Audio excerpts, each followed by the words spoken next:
Back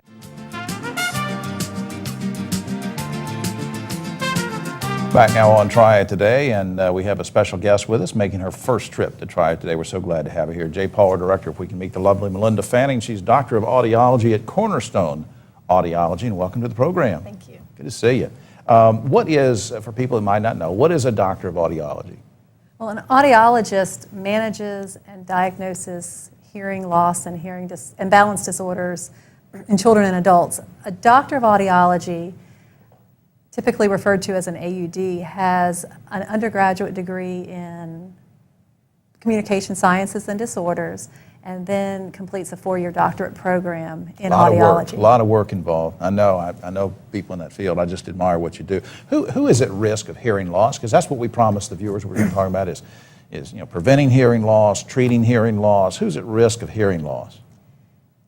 Well, hearing loss is so common, and there's so many causes of hearing loss. Pretty much everybody's at risk for hearing loss. People who've been exposed to noise over a period of time, or even one loud exposure to a very loud noise, can have a hearing loss. So you're talking about somebody who works construction and doesn't use earplugs and works with a jackhammer, and he or she is at risk. Exactly. And then there's the old myth about kids that go to rock concerts that are too loud. I mean, is that a myth? I mean, can you lose hearing from? Yes, you can. Any kind of exposure to loud sounds can cause hearing loss. Now, I might have jumped the gun because I'd had some experience with using earplugs on some things, but I guess my question is that the only way to prevent hearing loss? I don't care if you're 15 or 50 or no matter what your job is or going to concerts or whatever the risks are. Is it always good to keep earplugs handy, or are there other ways to prevent hearing loss? If you're exposed to noise, the best thing you can do is use earplugs, and that will kind of reduce the impact of the noise on the ear. All right, now how does somebody know if they have significant hearing loss? Because occasionally you'll hear somebody say, well, I've got a buzzing in my ear, or I've got this, or I've got that. But at what point do you just make that decision, hey, I've got to get to the doctor because something's going wrong here? The buzzing in the ear is called tinnitus or tinnitus, and that can be an indicator of hearing loss. Typically, though, people don't lose all of their hearing. They start losing their hearing a little bit at a time, and they'll notice that they're not hearing well in a noisy environment such as a restaurant, or they're missing important parts or words of a sentence and don't quite understand the context of what's being discussed. Sometimes spouses will complain that the television or the radio is too loud. Yeah. And those are all indicators that you might need to see an audiologist for hearing evaluation. Well, now what are the most common treatments for hearing loss?